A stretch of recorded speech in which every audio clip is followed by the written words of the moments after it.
الحمد لله الذي لم يتخذ صاحبة ولا ولدا ولم يكن له شريك في الملك ولم يكن له ولي من الذل وكبره تكبيرا.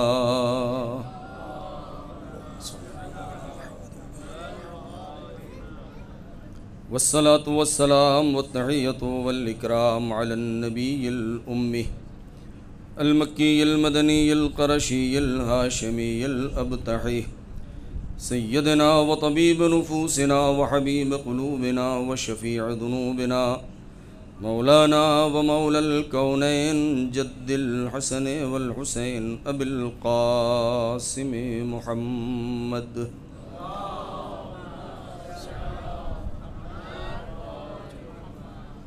وعلى أهل بيته الطيبين الطاهرين المعصومين المظلومين الذين أذهب الله عنهم الرجس وطهرهم تطهيرا.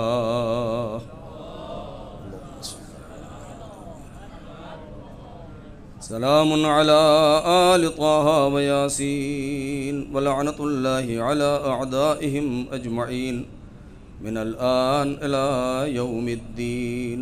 أما بعد فقد قال الله الحكيم في كتابه الكريم بسم الله الرحمن الرحيم وجعلناهم أئمة يهدون بأمرنا وأوحينا إليهم فعل الخيرات وإقام الصلاة وإيتاء الزكاة وكانوا لنا عابدين. صلوات پڑھیں پر محمد و آل محمد.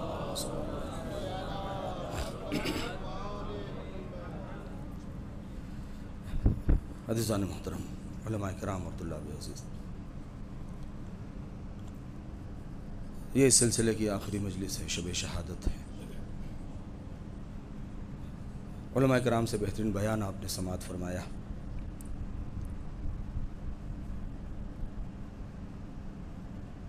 امام سید الساجدین اور نصرت امام وقت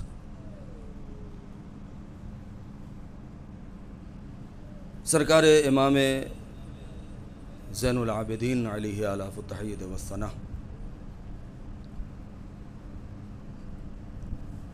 وہ یادگار اور پیغامبر کربلا، وہ مبلغ کربلا، 35 سال تک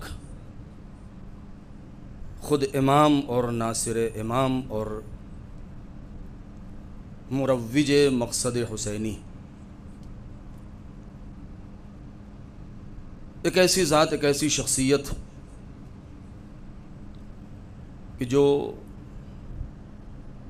حلقہ وصل عرب و عجم ہے.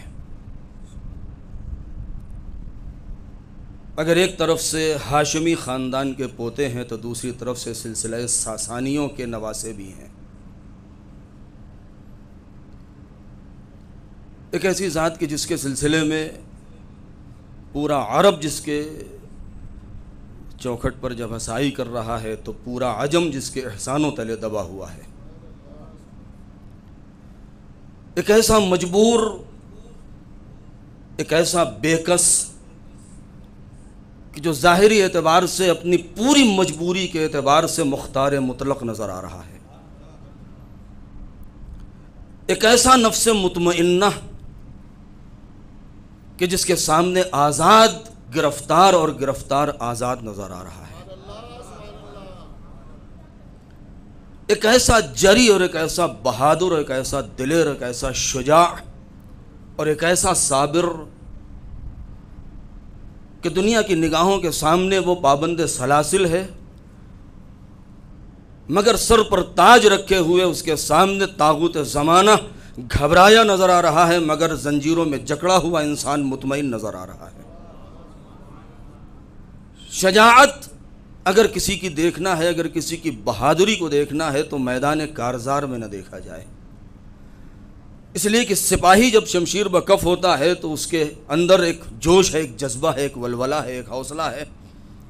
اظہار شجاعت کے لیے وہ موقع تلاش کرتا رہتا ہے. اگر کوئی نیزہ بردار سامنے نظر آئے تو بہرحال اس مسلح ہے، وہ اس کے ہاتھ میں اسلحہ ہے، لیکن اگر کسی کی شجاعت اور کسی کی بہادری کو دیکھنا ہے تو ایسے میں دیکھا جائے کہ جہاں خود زنجیروں میں جکڑا ہے، مجبور ہے، لیکن اس حاکم اور اس طاغوت اور اس ظالم کے سامنے کہ جس کے جلو و عقب میں یمین و یسار میں جلاد کھڑے ہیں، کہ جس کے چشم و ابرو کے اشارے پر کسی کا سر اس کے تن سے اتارا جا سکتا ہے، اس کی آنکھوں میں آنکھیں ڈال کے اگر وہ اس کو للکارتے ہوئے خود مجبور ہے مگر حاکم کو یبن طلقہ کہتا ہوا نظر آئے، تب دیکھو کہ آزاد کون ہے اور گرفتار کون ہے۔ یعنی جس نے بھرے دربار میں جس کو غلام و جو خود کہتا ہوا نظر آ رہا ہے اقاد و ذلیلاً، کہ مجھے ذلیل کر کے مجھے ترک و دیلم کے اسیروں کے اور غلاموں کی طریقے سے کھینچ کر کے لے کے جایا گیا ہے، مگر وہی انسان 700 کرسی نشینوں کے درمیان میں کہ جہاں حاکم اپنے پورے جاہ و جلال کے ساتھ نشے میں چور بیٹھا ہوا ہے، کہ جس کے جلو و عقب اور یمین و یسار میں جلاد کھڑے ہوئے ہیں کہ جن کو کسی کی پرواہ نہیں ہے، کہ پوری دنیا کی نگاہوں میں ایسے موقع پر جہاں پورے عالم اور ممالک اسلامی اور تمام غیر اسلامی اور تمام بڑے بڑے شہروں سے آئے ہوئے سفراء وہاں موجود ہیں اور سب یہ دیکھ رہے ہیں کہ یہ تو خارجی ہیں، معاذ اللہ ان کے خروج کو کچلا جا چکا ہے، ان کو قتل کیا جا چکا ہے، ان کے ناموس کو اسیر کیا گیا ہے، اب یہ کیا کر سکتے ہیں۔ لہذا سب کی نظر میں اس زمانے کے قانون کے اعتبار سے جو اسرائے جنگی ہوتے ہیں انہیں غلام اور کنیز سمجھا جاتا ہے، مگر وہی کہ جو لوگوں کی نگاہوں میں ایک غلام کی طریقے سے آ رہا ہے، اس نے اپنے آقائی کا حق ادا کر دیا ہے، اس نے اپنے آقائی کا حق ادا کیا ہے، اس نے اپنے مولائیت کا ڈنکا بجا دیا ہے کہ تم مجھے زنجیروں میں جکڑ تو سکتے ہو، مجھ سے میرا حق آزادی نہیں چھین سکتے۔ تم نے مجھے زبردست میں ہاتھ اور پیروں میں میری ہتکڑی اور بیڑی تو پہنائی ہے، لیکن نہ میری فکر کو تم نے قید کیا ہے، نہ میری زبان کو تم نے قید کیا ہے۔ اور حسین ابن علی کا وہ مشن اور وہ پیغام کربلا میں کہ جو حسین ابن علی نے حریت کا درس دیا ہے اور آزادی کا درس دیا ہے، اور یہ کہا ہے کہ ان لم یکن لکم دین فکونوا احرارا فی دنیاکم، اگر تمہارے پاس دین نہیں ہے تو اپنی دنیا میں آزاد بن کے رہو۔ یہ آزادی کا میسج اور پیغام جو سید الساجدین کربلا سے لے کر کے چلے ہیں نہیں، ایک اسیر ہے جو آزادی کا پیغام لے کے چل رہا ہے، ایک اسیر ہے جو آزادی کا نہیں۔ میں ایک جملہ کہنا چاہتا ہوں، زیادہ طولانی گفتگو نہیں کروں گا، ابھی جلوس اور شبی تابوت کی زیارت آپ کریں گے، بس ایک چونکہ شب شہادت ہے لہذا بس چند کلمات، ورنہ گفتگو کے لیے یہ ذات ایسی ہے کہ جس نے 35 سال تک، اب یہ جملہ آگے ہے تو سن لیجئے، دو چیزیں ہیں کہ جو ترکیب لوگ استعمال کرتے ہیں، لیکن میں اپنے طور پر ذمہ داری سے کہتا ہوں، مجھے کتابوں سے اور اس سے بحث نہیں ہے، کہ دو شخصیتیں ایسی ہیں جن کے بارے میں ایک لفظ استعمال کیا جاتا ہے، میں کہتا ہوں کہ بہت سنبھل کے استعمال کریں، یہ ترکیب کسی بھی زاویہ ادبی کے اعتبار سے درست نہیں ہے۔ پہلی ترکیب یہ ہے کہ جو علی کے لیے کہا جاتا ہے کہ علی 25 سال مدینے میں خاموش رہے، خانہ نشین رہے، علی کی ذات کے ساتھ خاموشی، یہ ترکیب اچھی نہیں لگتی۔ علی کی ذات کے ساتھ خانہ نشینی یہ ترکیب اچھی نہیں لگتی ہے۔ اسی طریقے سے یہ نہ کہا جائے کہ سید الساجدین 35 سال تک خاموش رہے، نہیں، 35 سال تک خاموش نہ رہے۔ کسی کو میدان میں سپاہی کی تلوار کی برش کو میدان کارزار میں نہ دیکھا جائے، جیسے باطل کا گلا سید الساجدین نے مدینے میں کاٹا ہے، ہمیں اس کو دیکھنے کی ضرورت ہے، ہمیں وہ دیکھنے کی ضرورت ہے۔ قطعاً یہ نہیں کہہ سکتے ہیں کہ وہ خانہ نشین تھے، وہ گوشہ نشین ہو گئے، نہیں، ان کی ان سیاسی ایکٹیویٹیز اور فعالیت کے اوپر اگر ہم نظر ڈالیں، بس صرف ایک دو تین ہے، بس ایک لمحہ فکریہ ہے، میں نے پہلے کہہ دیا کہ زیادہ طولانی گفتگو نہیں۔ تاریخ پر ہمارے بزرگوں سے معذرت کے ساتھ بچوں سے جو نووارد ہیں کہ جو تاریخ میں اور پڑھنا چاہتے ہیں اور کربلا کو سمجھنا چاہتے ہیں اور اسارت کے اس تاریخ پر نظر ڈالنا چاہتے ہیں، تو ہم یہ دیکھیں کہ جناب سید سجاد کو کیا قید شام سے رہا ہونے کے بعد کیا وہ بالکل آزاد رہے؟ نہیں، ولید ابن عبد الملک کے ان مظالم کے اوپر اگر ہم غور فرمائیں اور غور کریں، ذرا سا دیکھیں، تو اتنے سال 30 سال سے زیادہ گزر جانے کے بعد جب ان کو دوبارہ مدینے سے بلایا گیا ہے شام کی جانب، تو پھر اس کی باقاعدہ تاکید تھی کہ ان کو زنجیروں میں جکڑ کے بھیجا جائے.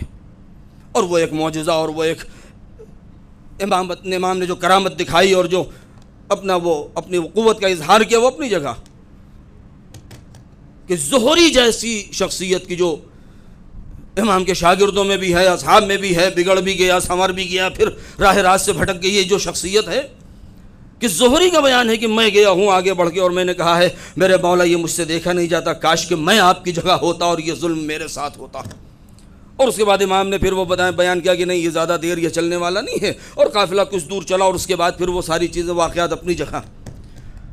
یہ امام کو اتنے سال کے بعد دوبارہ قید و بند میں رکھنا اور امام کو اس انداز سے شام کی جانب بلانا، یہ اس بات پر دلالت کرتا ہے کہ امام کے صرف دعاؤں کو مت دیکھیں، امام کو صرف مصلی عبادت کے اوپر نہ دیکھیں، انسان کی پیشانی کو جھکا ہوا نہ دیکھیں، امام کی آنکھوں میں صرف گریہ نہ دیکھیں، امام کو صرف مصائب پڑھتا ہوا نہ دیکھیں، بلکہ یہ دیکھیں کہ مدینے میں امام نے وہ فعالیتیں دکھائی ہیں، وہ سیاسی اقدام کیے ہیں کہ کل ہمارے برادر محترم نے جو تقریر کی ہے اس میں اشارہ کیا تھا کہ بنی امیہ کی حکومت کا ہم عرب کیا سمجھتے ہیں کہ بنی امیہ کی حکومت امام باقر کا زمانہ آتے آتے اور امام صادق کا دور آتے آتے وہ بنی امیہ کی حکومت افول کی منزل میں چلی گئی، بنی عباس برسر اقتدار آ گئے ہیں. ہمیں غور کرنے کی ضرورت ہے کہ یہ بنی امیہ کی حکومت کے پائے میں تزلزل ڈالا کس نے ہے؟ بنی امیہ کے حکومت کی چولیں ہلائی کس نے ہے؟ بنی امیہ کو اپنے خون کے دھارے میں بہایا کس نے ہے؟ بنی امیہ کو ذلیل و رسوا کیا کس نے ہے؟ بنی امیہ کے سر سے تاج اتار کے پھینکا کس نے ہے؟ کیا بنی عباس نے اگر الرضا من آل محمد کا نعرہ نہ لگایا ہوتا تو کیا اس تخت کے اوپر بیٹھنے کے لائق بن سکتے تھے؟ ہمیں اس چیز کو سمجھنے کی ضرورت ہے. بنی عباس نے بھی اگر حکومت اور اقتدار حاصل کیا ہے تو آل محمد کا سہارا لیا ہے.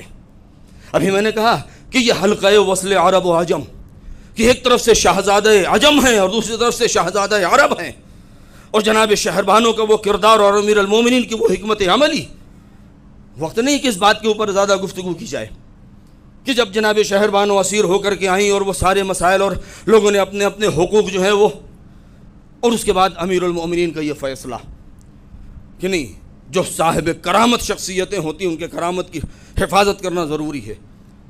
لہذا امام حسین علیہ السلام سے جب عقد ہوا تو اب چونکہ عرب جانتے تھے، عجم پورے عرب اس زمانے کے جو بنی عباس تھے وہ سب جانتے تھے کہ اگر ہم نے بنی امیہ کی طریقے سے، چاہے وہ شام ہو، چاہے وہ کوفہ ہو، چاہے وہ یمن ہو، چاہے وہ بصرہ ہو، چاہے حجاز کی سرزمین ہو یا عراق ہو، کہیں کا بھی علاقہ ہو، اگر ہم ان کو اپنے ساتھ میں لیں گے تو انہوں نے ہمیشہ سے سفیانیوں کا دور بھی دیکھا ہے، مروانیوں کا دور بھی دیکھا ہے، اور انہوں نے صرف ظلم ہی ظلم دیکھا ہے، انہوں نے کچھ نہیں دیکھا اور کسی سے کوئی توقع بھی نہیں ہے. لہذا اگر ہمیں کامیاب ہونا ہے تو ہمیں عجم کا سہارا لینا ہوگا، اور عجم کا سہارا اسی لیے لیا ہے کہ اگر ہم آل محمد کا حوالہ دے کر کے اگر ہم عجم کو ابھاریں گے تو یہ اس لیے آئیں گے، اس لیے کہ عجم اس عزت کا خیال کریں گے کہ امیر المومنین نے ہماری شاہزادی کو کنیز ہونے سے بچا لیا ہے. بڑی لمبی گفتگو ہے اس کے اوپر کہ امیر المومنین نے عجم کی شاہزادی کو کنیز ہونے سے بچا لیا ہے. لہذا جناب امام زین العابدین علیہ السلام، میں بات کو اور موڑ دوں تاکہ زیادہ وقت نہ لینا پڑے آپ کا. سید الساجدین کی اگر اس حکمت عملی کو ہم دیکھیں کہ جو مدینے میں رہ کے انہوں نے بیان کیا، یہ کون سی شخصیت ہے؟ عبادت گزاروں کی زینت، سجدہ گزاروں کی زینت، کہ کتنے القاب ہیں، سید الساجدین، زین العابدین، قائد الغر المحجلین، رئیس الباکین، یہ سارے ان کے القابات ہیں کہ جو سید السجاد. ہم صرف مصلی عبادت پر دیکھ رہے ہیں، نہیں. صحیفہ سجادیہ، صحیفہ سجادیہ کیا ہے؟ افسوس یہ ہے کہ ہم بہت کم ادھر مراجعہ کرتے ہیں. 54 دعائیں جو صحیفہ سجادیہ کے اندر موجود ہیں، ہم ان کو صرف ایک دعا کے عنوان سے نہ دیکھیں، صرف ایک مجبور انسان بارگاہ عدیت میں مناجات کرتا ہوا نظر آئے، صرف اس عنوان سے نہ دیکھیں، بلکہ ہمیں ہر دعا کے اگر ان مفہوم کے اوپر اور اس محتوا کے اوپر اگر ہم غور کریں تو جہاں کہیں بھی کوئی ایسا واقعہ پیش آیا کہ جہاں اسلام خطرے میں نظر آیا، جہاں افواج اسلامی خطرے میں نظر آئی، جہاں اسلامی سرحدیں خطرے میں نظر آئیں، جہاں کوئی آفت نہ ٹوٹتی ہوئی نظر آئی، وہاں سید سجاد مصلی عبادت پر آئے، بارگاہ پروردگار میں ہاتھوں کو بلند کیا اور اس انداز سے دعا کیا ہے کہ ظاہری اعتبار سے وہ دعا کر رہے ہیں مگر باطنی اعتبار سے انہی قوت کو اور انہی افواج کو اس بات کا درس بھی دے رہے ہیں اگر اپنی سرحدوں کی حفاظت کرنا ہے تو اس انداز سے حفاظت کرو، بیماریوں سے بچنا ہے تو ایسے بچو، طاغوت کے خلاف آواز اٹھانا ہے تو اس انداز سے آواز اٹھاؤ۔ ہم ان دعاؤں کو صرف ایک دعا کے عنوان سے نہ دیکھیں، کیوں؟ اس لیے کہ صحیفہ سجادیہ کیا ہے؟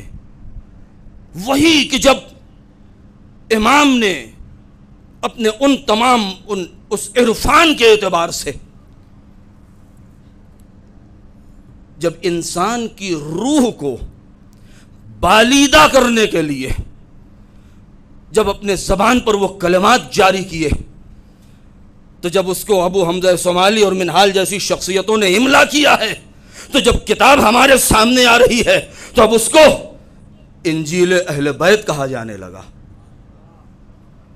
جب وہ مترنم ذات کہ جس نے اپنے لسان عصمت سے جب نغمہ توحید گایا تو اسے زبور آل محمد کہا گیا، تو وہ زبور آل محمد بنی۔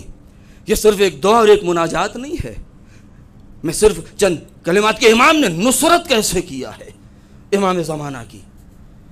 سخت ترین ہمارے جو 12 ائمہ ہیں، امیر المؤمنین میدان غدیر میں، اور اس کے بعد پھر یہ سلسلہ شروع ہوا، لیکن آپ دیکھیں کہ سخت ترین مرحلے میں امامت جن کو ملی ہے وہ امام سید سجاد ہیں۔ اس سے زیادہ برے وقت میں کسی کو نہیں۔ امامت ملنے کے بعد امام وقت خطبہ دیتا ہے، اظہار کرتا ہے، لیکن سید الساجدین ایسے موقع پر اسرار امامت منتقل ہوئے ہیں اور عہدہ امامت پر فائز ہو رہے ہیں کہ جہاں خیام میں آگ لگی ہوئی ہے، جہاں سر سے ردائیں چھینی جا رہی ہیں، جہاں بستر جل رہا ہے، جہاں بچوں کے منہ پہ تماچے، جہاں تبرکات غارت کیے جا رہے ہیں، کہ پہلا حکم بعنوان امام وقت، وہ بھی عجیب ہے۔ میرے لال بتاؤ، خیمے میں جل کے مر جائیں یا باہر نکل جائیں؟ ایسے موقع پر اب ذرا تصور کریں کہ خود امام بھی ہیں، امام بھی ہیں، ناصر امام بھی ہیں، اس لیے کہ امام نے سنا ہے حل من ناصر کی آواز کہ جو سرکار سید الشہداء نے بلند کی ہے، لہذا آپ اس مشن کو لے کر کے چلنا ہے۔ بہت ساری باتیں ہیں، تھوڑا سا فکری گفتگو جو کہ سوچنے کا مقام ہے کہ کتنا مجبور ہے یہ انسان۔ توق و سلاسل ہیں، 11 محرم کو یہ قافلہ چل رہا ہے، باپ کی میت بے گور و کفن نگاہوں کے سامنے ہے، اور اس کے بعد چہرے کا رنگ متغیر ہو رہا ہے۔ پھوپھی دوڑ رکھ کے کہہ رہی ہے، اے میرے لال اپنے آپ کو سنبھال۔ بیٹا کہہ رہا ہے، پھوپھی اماں وہ اپنے آپ کو کیسے سنبھالے کہ جو جوان ہو، مجبور ہو، باپ کی میت بے گور۔ کتنے سخت لمحات ہیں، لیکن ایک چیز عجیب ہے، دیکھیں، اسے کہتے ہیں عزت، اسے کہتے ہیں عزت۔ ہماری بستی سے، ہمارے روڈ سے، گلی سے، کوچے سے، کہیں سے بھی کوئی اگر انسان کسی کو گرفتار کر کے لے کے جا رہا ہو، فوج اور پولیس، کسی میں اتنی مجال ہے جو آگے بڑھ کے پوچھ لے کہ بتاؤ تمہاری غلطی کیا ہے، تمہیں کیوں لے کے جا رہے ہیں؟ پہلی بات تو کوئی جلدی جا کے پوچھے گا نہیں، اگر کوئی پوچھے گا بھی تو وہ قیدی غیرت میں سر کو جھکا لے گا، کچھ بیان نہیں کرے گا۔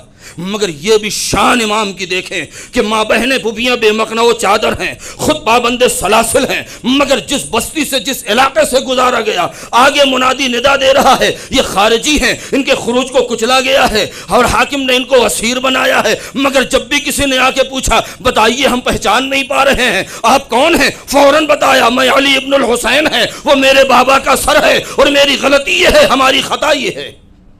یہ کیوں بیان کر رہے ہیں؟ تاکہ دنیا سمجھ جائے کہ وہ اور سید الساجدین اس کو بھی برملا کرنا چاہتے ہیں کہ یہ بھی دیکھ لے کہ وہ ظالم کے منادی کے ندا میں زیادہ طاقت ہے یا ایک مجبور کے بیان میں زیادہ طاقت ہے، یا اس کے اعلان میں طاقت ہے یا ہمارے بیان میں اتنی طاقت ہے۔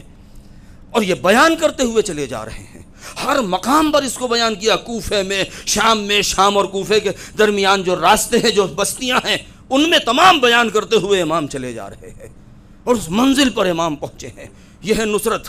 تو نصرت کیا ضروری ہے کہ تلوار لے کر کے؟ نہیں، کربلا کو اسی منوعن جیسی کربلا تھی، اسی طریقے سے اس کو بغیر کم و بیش کوفے اور کوفے سے شام اور شام سے آزاد کرا کے مدینے پہنچا دینا، یہی امام کا سب سے بڑا جہاد اور امام کی سب سے بڑی نصرت ہے کہ اسی انداز سے مدینے پہنچا دیا۔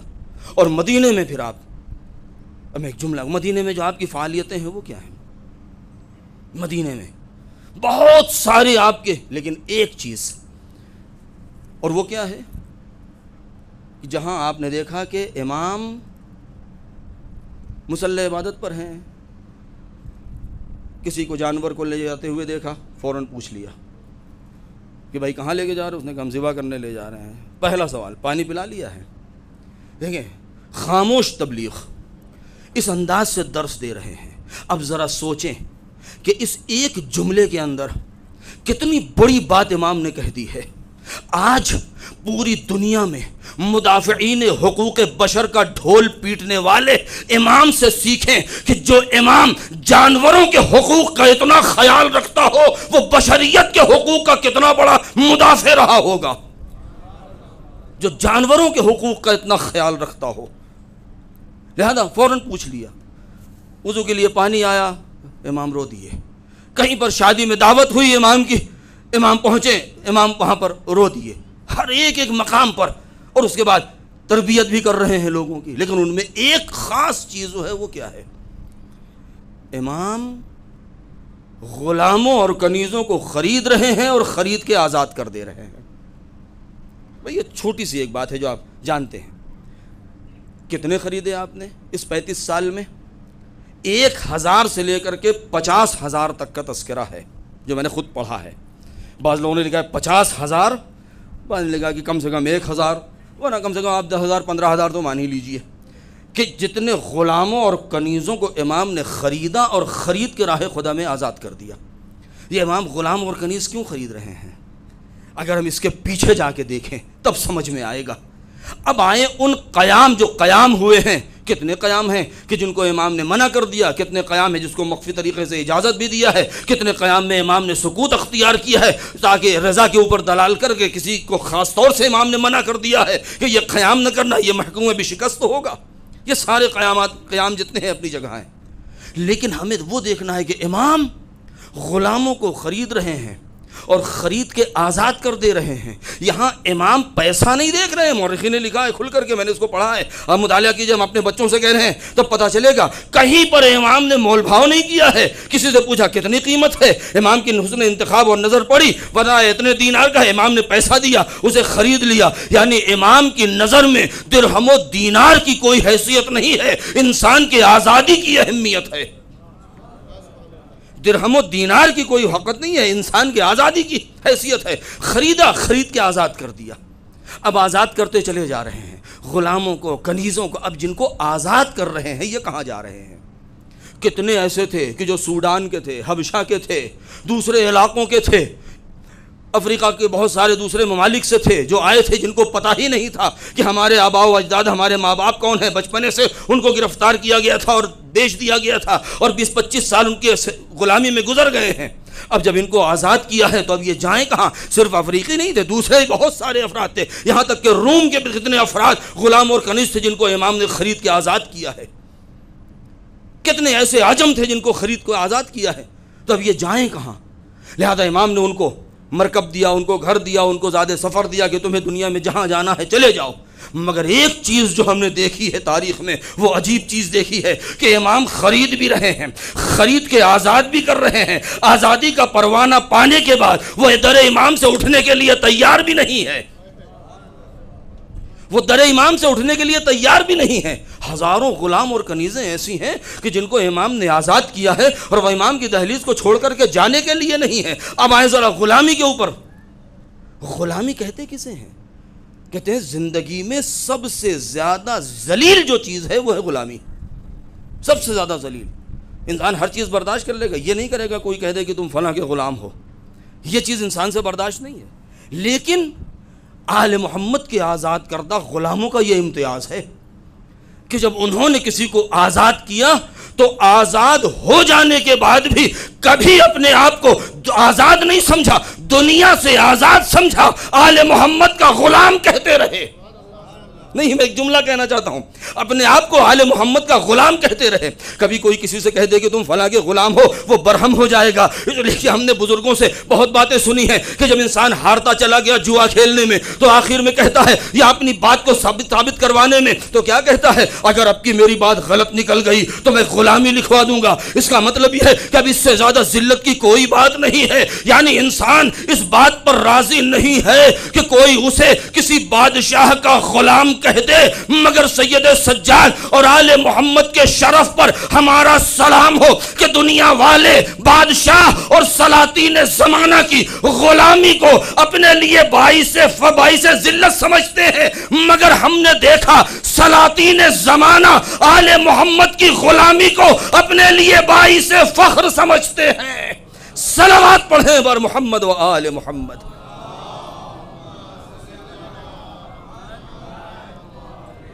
اب دیکھیے تاریخ، سلطان السلاطین و فلاں فلاں جناب شاہ عباس صفوی، کہ جب وہ وہاں سے پاپ یادہ چلے مشہد کے لیے، مفاتیح الجنان میں موجود ہے، تو اب جب وہاں پہنچے تو کہا کہ نہیں، ہم سلطان السلاطین رہے ہوں گے کہیں کے، لیکن اب یہاں ہم ان کے غلام ہیں۔ تو یہ ہے آل محمد کا امتیاز۔ نہیں، میں بات کو ختم کروں، جناب سید سجاد وہ عبادت گزار جن کی پیشانی پر سجدوں کو فخر ہو، عبادت کا تذکرہ ہے۔ امام باقر علیہ السلام سے یہ روایت ہے، لوگوں نے نقل کیا ہے، دو طریقے سے ہے، کہ اپنے والد کو دیکھا کہ سجدے میں، عبادت میں، رکوع و سجود، قیام و قعود میں مصروف ہیں، یہاں تک کہ پیشانی کے اوپر نشان ہے، پیروں میں ورم آ گیا ہے، چہرے کا رنگ زرد ہو گیا ہے، یہ الفاظ ہے روایت کے، چہرے کا رنگ زرد ہو گیا، پیروں میں ورم ہے کھڑے کھڑے قیام کی وجہ سے، گریہ فرمایا پانچویں امام نے۔ کہتے ہیں ایک صحابی آگے بیٹھا ہوا تھا، اس نے بھی آگے کہا، مولا آپ کی عبادت کون کر سکتا ہے، آپ کے جیسے سجدے اور عبادت۔ جیسے ہی اس شخص نے کہا، یا خود پانچویں امام سے ہے کہ آپ نے کہا، بابا وجہ میرے لفظ جگر کیوں رو رہے ہو؟ کہا، بابا آپ کے اس پیر کے ورم کو اور آپ کے چہرے کے رنگ کی زردی کو میں دیکھ رہا ہوں۔ اور اس شخص کے بارے میں کہ جب اس نے آگے کہا تو کہا کہ میرے لال، تم مجھے عبادت گزار سمجھ رہے ہو، کہاں میری عبادت، کہاں میرے جد علی کی عبادت۔ جیسے ہی یہ بات آئی تو خود اپنے فرزند سے فرما رہے ہیں، میرے لال جاؤ وہ صحیفہ لے کے آؤ کہ جس میں ہمارے جد علی کی عبادتوں کا تذکرہ ہے۔ اب جب امام باقر علیہ السلام وہ صحیفہ لے کر کے آئے اور اس کے بعد امام نے اسے کھولا اور آنکھوں سے اشک جاری ہوئے تو آپ نے فرمایا کہ کہاں میرے جد علی کی عبادتیں کہ جہاں ایک ایک رات میں 1,000 تکبیر کی آوازیں آ رہی ہیں، کہاں میری عبادت، میں کہاں عبادت کر رہا ہوں کہ اپنے جد کی عبادت کا مقابلہ کروں۔ میں نے یہ واقعہ کیوں پڑھا ہے؟ اب آپ ذرا تصور کریں کہ اگر ہمیں سید الساجدین کو سمجھنا ہے تو ہمیں علی کی ان عبادتوں کو سمجھنا ہوگا۔ علی کی عبادت کا تذکرہ اس صحیفہ امام کے اندر موجود ہے جس میں وہ کہہ رہے ہیں کہاں میری عبادت، کہاں میرے جد امجد علی امیر المؤمنین کی عبادت۔ اب امیر المؤمنین کی عبادت ہے کہ جہاں وہ تکبیروں کا تذکرہ ہے، جہاں سجدوں کا تذکرہ ہے، جہاں قیام و قعود کا تذکرہ ہے۔ لیکن ایک بات یاد آئی آپ کو کہ علی کی زندگی کی پوری عبادت ایک طرف، لیکن عبادتوں سجدوں کا تذکرہ نہیں، قیام و قعود اور تکبیر کا تذکرہ نہیں۔ نبی کریم نے کیا فرمایا؟ ضربت علی یوم الخندق افضل من عبادت الثقلین۔ اب امام سید الساجدین کس بات کی طرف اشارہ کر رہے ہیں؟ ذرا دیکھو، جب میرے جد علی کی ایک ضربت ثقلین کی عبادت پر بھاری ہو سکتی ہے تو پھر ان کے سجدے میں کتنا وزن رہا ہوگا، ان کے سجدے میں کتنا وزن رہا ہوگا۔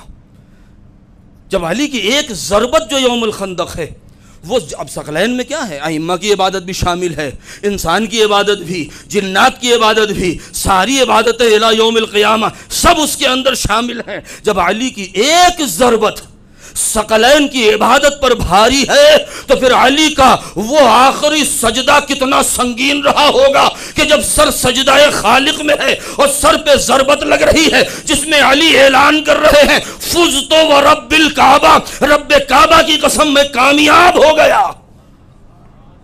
نہیں سمجھیں، آپ نے ضربت لگائی، اس وقت آپ نے اپنا قصیدہ نہیں پڑھا، جب سر پر ضربت ابن ملجم کی لگی تب آپ نے قصیدہ پڑھا کہ فزت ورب الکعبہ، یعنی رسول نے کیا فرمایا؟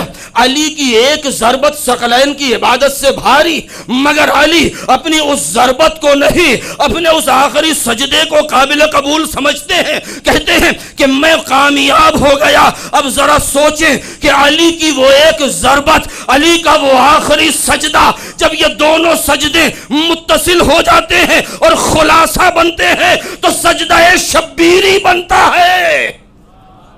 میں نے ایک بات کہی ہے، تب سجدہ شبیری بنتا ہے۔ اسی لیے شاعر نے کہا کہ اسلام کے دامن میں بس اس کے سوا کیا ہے؟ ایک سجدہ، ایک ضرب ید اللہ، ایک سجدہ شبیری، ایک ضرب ید اللہ، ایک سجدہ شبیری، یعنی یہ دو چیزیں ہیں۔ اور جب ضرب ید اللہ اور سجدہ شبیری یہ دونوں ایک مقام پر آ جائیں اور ضرب ید اللہ جب مشیت الہی کے نیام میں چلی جاتی ہے تو اسی کو زبور آل محمد کہتے ہیں، اسی کو سجدہ سید الساجدین کہتے ہیں۔ صلوات پڑھیں بر محمد و آل محمد۔ آپ حضرت صلوات پڑھ کے ذرا سا آپ تشریف لے آئیں، مجلس کو میں نے ختم کر دیا۔ ایک بآواز بلند صلوات۔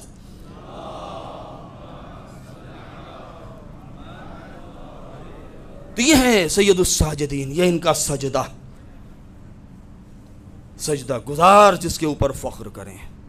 مجلس ختم کر دیا میں نے، ابھی آپ شبیہ تابوت کی زیارت کریں گے۔ 35 سال کربلا کی تبلیغ کرتے رہے، روتے رہے، گریا کرتے رہے۔ وہ 35 سال امام کے اوپر کیسے گزرے ہیں؟ جنہوں نے واقعہ کربلا کو دیکھا، واقعہ حرہ کو دیکھا، بیت اللہ الحرام پر حملے کو دیکھا، جس نے اپنے نوامیس کی بے حرمتی اور اسارت کو دیکھا، مگر سید الساجدین امام زین العابدین کا وہ صبر، وہ مقام، باتیں بہت ہیں، میں ختم کر دیا۔ امام کا جگر تھا، وہ امام کا کلیجہ تھا۔ کیوں؟ اس لیے کہ امامت کے شرائط میں سے ایک شرط ہے کہ امام صابر ہو۔ جب کسی کے اندر صبر اپنے اعلیٰ حد اعلیٰ کے اوپر ہوتا ہے تب پروردگار اسے امامت دیتا ہے۔ امام کے صبر کی انتہا معلوم ہے؟ امیر المؤمنین نے کتنے زخم کھائے ہیں بدن کے اوپر، مگر کبھی اپنے بدن کے زخم کی شکایت نہیں کیا۔ جنگ احد میں کہتے ہیں کہ امیر المؤمنین کے بدن پر 80 زخم لگے، جس میں 16 زخم بہت کاری تھے، اور پیغمبر اکرم فرماتے ہیں کہ ہر مرتبہ وہ گھوڑے سے گر جاتے تھے اور جبرائیل امین آ کے ان کو اٹھاتے تھے، اور 16 زخم اتنے کاری تھے کہ امیر المومنین کی ہڈیوں تک پہنچ گئے تھے، لیکن انہوں نے کبھی اظہار نہیں کیا یا رسول اللہ مجھے چوٹ لگ گئی ہے، مجھے زخم آ گیا ہے۔ یہاں تک کہ وہ مقام آیا کہ جب زخم پیغمبر اکرم کے جو زخم آئے تھے بدن پہ، اس کو دھو کر کے اور اس پر مرہم پٹی کی جانے لگی، جناب سیدہ کونین اس کو باندھ رہی ہیں اور امیر المومنین پانی ڈال رہے ہیں، اور ابو دجانہ موجود ہیں وہاں۔ تو یہ خود ابو دجانہ کا بیان ہے، تاریخ نے لکھا ہے کہ پیغمبر اکرم کے جو مغفر ہے، جو کلہ خود ہے، اس کی جو زنجیر ہے وہ رخسار پیغمبر میں گوشت میں اندر چلی گئی تھی۔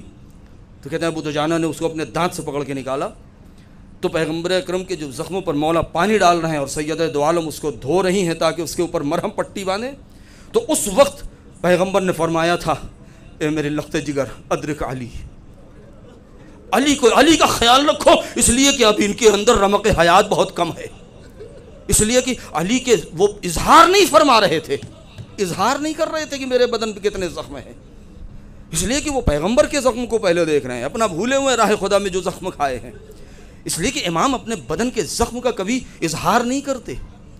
پوری تاریخ آپ پڑھیے واقعہ کربلا کی مصائب کی، وہ یہی مصائب ہے۔ بہت حساس دل ہے نا آپ کا،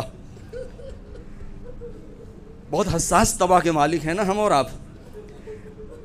پوری تاریخ پڑھیے مدینے میں۔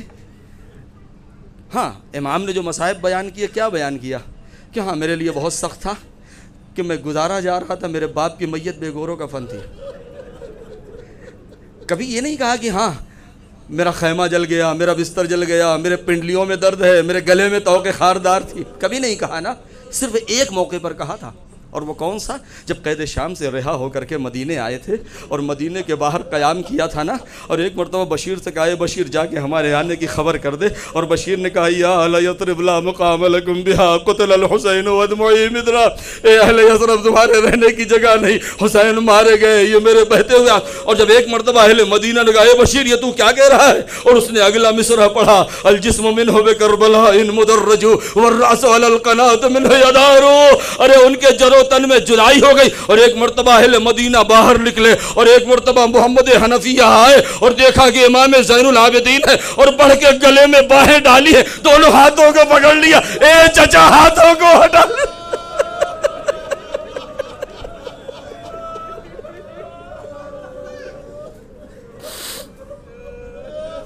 اے چچا ہاتھوں کو ہٹا لیجئے، گردن میں بہت تکلیف ہے۔ لیکن اس کے علاوہ کہیں نہیں۔ لیکن ہاں جب مصائب پڑھا کیا الشام الشام الشام، اے مولا شام میں کیا ہوا، ارے کبھی کھل کر کے بیان نہ کیا۔ کہتے ہیں نا دو مصائب ایسے ہیں جو معصوم نے کبھی کھل کے بیان ہی نہیں کیے ہیں، اس لیے کہ کسی کے ظرف وجودی میں اتنی گنجائش نہیں جو برداشت کر لے۔ ایک امام حسن مجتبیٰ نے اپنی ماں کی مصیبت نہ پڑی، ایک سید الساجدین نے قید خانہ شاہ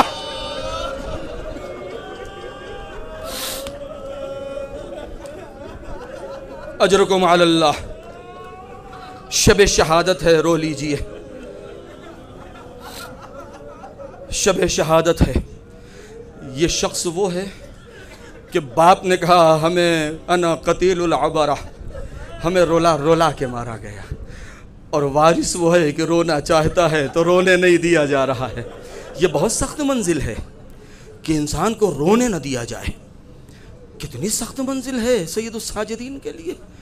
ان پنڈلیوں کا تذکرہ روایت میں، ان کلائیوں کا تذکرہ، پشت زخمی پشت کا تذکرہ نہیں، یہ ساری چیزیں مجھے نہیں، مختصر پڑھنا ہے۔ میں صرف ایک دو چیزیں آپ کی خدمت میں۔ جناب زینب کا کمال کیا تھا آپ جانتے ہیں جناب زینب نے جو کمال دکھایا ہے وہ سب سے بڑا یہی ہے کہ جب مورخ کربلا کہہ رہا تھا کہ میں نے دیکھا کہ ایک بی بی جلتے خیمے میں بار بار اندر جانا چاہ رہی ہے اور وہاں سے باہر نکلنا چاہتی ہے، اور ایک مرتبہ میں نے بڑھ کے پوچھا اے بی بی ارے سب کچھ تو غارت ہو گیا ہے، اب اس میں بچا کیا ہے، اثاثہ تو لوٹا جا چکا ہے، آپ اندر کیوں جانا چاہتی ہے؟ کوئی جواب نہ دیا۔ وہ کہتا ہے کہ دوسرے لمحے جو میری نظر پڑی ہے تو عجیب منظر دیکھا کہ بی بی اسی شولوں کے اندر گئی ہے۔ اب جو باہر نکلی تو کیا دیکھا، ایک جوان کو اپنے ہاتھ کے اوپر لے کر کے آئی ہے۔ ہائے زینب نے سید سجاد کی حفاظت کہاں نہ کیا، کتنی مرتبہ ارے قتل کا حکم صادر ہوا، پھوپھی سامنے آ گئی، ارے بچا لیا۔ یہی تو وجہ ہے کہ جب 40 کے دن اے عزادارو 40 میں جائیں گے نا، ارے میری طرف سے بھی سلام پہنچا دیجئے گا، اور یہ جملہ یاد رکھیے گا 40 کے دن ارے جب زینب قید شام سے رہا ہو کر کے کربلا پہنچی ہے تو کیا کیا ہے، ارے عابد کا ہاتھ پکڑا، قبر حسین پر رکھا، اے بھائیا ارے عابد کو بچا لائی، سکینہ رہ گئی۔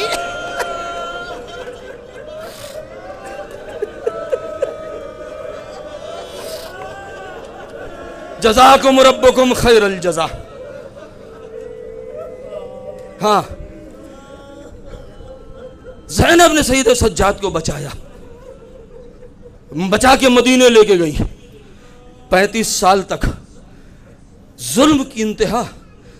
میں نے کہا حساس طبع کے مالک ہے نا۔ دیکھیے انسان کے لیے سخت لمحہ کیا ہے، ہمیں کوئی ہر ایک سے چھپا کے کتنی بڑی کوئی سزا دے دے، جسم کو تکلیف ہوگی، روح کو تکلیف نہ ہوگی، لیکن نوامیس کے سامنے اگر بے حرمتی کی جائے،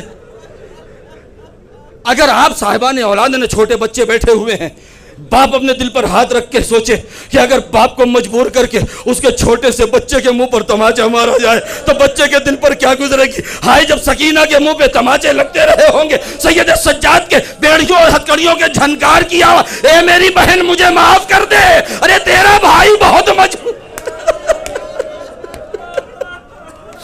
یہ ہے روحی تکلیف, یہ ہے روحی تکلیف.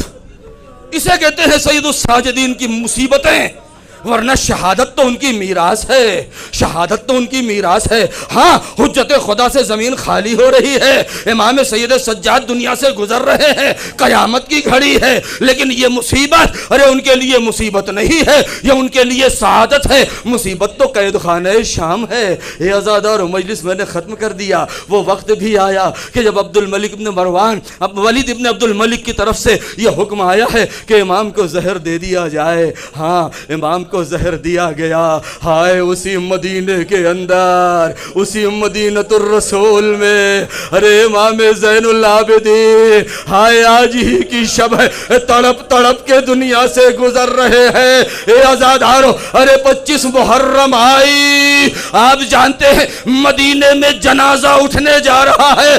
آپ جانتے ہیں نا یہ پہلا جنازہ تھا خاندان اہل بیت کا, جہاں کثیر تعداد میں لوگوں نے کاندھا دیا. روح امام تڑپ گئی, اے میرے بابا.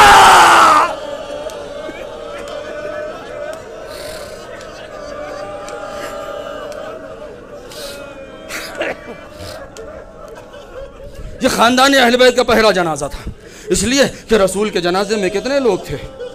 بنت رسول کا جنازہ شب کی تاریکی میں نشان قبر مٹایا گیا. امیر المومنین کے جنازے کو حسنین نے ایک طرف سے اٹھایا, نجف میں دفن کیا. بھائی کے چچا کے جنازے کے اوپر, حسن کے جنازے پر تیروں کی بارش ہوئی.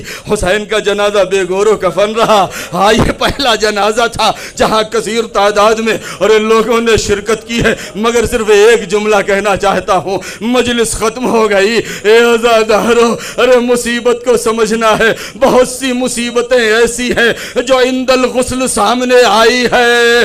ہاں وہ کون کون سی مصیبت تھی؟ وہ پہلی مصیبت جب رات کے اندھیرے میں ابو الحسن غسل دیتے دیتے چیخ مار کے روئے, چاہنے والے تڑپ گئے, اسما مچل گئی, اے مولا خیر تو ہے, ارے نہ پوچھو بی بی کی پسلیاں ٹوٹی ہے. یہ پہلا جنازہ. دوسرا جنازہ کہ جب امیر المومنین کو حسنین نے تختہ غسل پر لٹایا اور ایک مرتبہ پیراہن اتارا تو لوگ چونک گئے. اے مولا, یہ مولا کے بدن پر زخم کیسے ہیں, یہ نشانات کیسے ہیں؟ تو امام نے کیا فرمایا؟ دو ہی نشان. یاد کو رات کی تاریکی میں روٹیوں کا بوجھ تھا, اس کے پشت پر نشان تھے. یا تو بدر سے حنین تک وہ شمشیر کے نشانات تھے. یہ دوسرا جنازہ کہ جو جب غسل کے لیے جب پیراہن اتارا تب پتہ چلا. ہائے تیسرا جنازہ, خدا کبھی کسی کو وہ منظر نہ دکھائے اور کوئی غسالہ کسی سے یہ بات نہ کہے آئے جو زندان شام میں کہی گئی. اے بی بی, ارے کیا بچی کو کوئی بیماری تھی؟ بہن وہ بھی تڑپ گئی, ارے میری بچی بیمار نہ تھی. اتنے تازی آنے لگے. اے عزادارو, ارے یہ چوتھا جنازہ جب امام باقر نے اپنے باپ کو تختہ غسل پر لٹایا, کلائیوں پر نشان, پنڈلیوں پر نشان, گلے میں نشان, پشت پر. چاہنے والوں نے پوچھا اے مولا یہ کیا ہے؟ ارے نہ پوچھو, کربلا سے کوفے سے شام, اتنے درے لگے, ہتکڑیوں سے کلائی زخمی, بیڑیوں سے پنڈلیاں. یا حسین, یا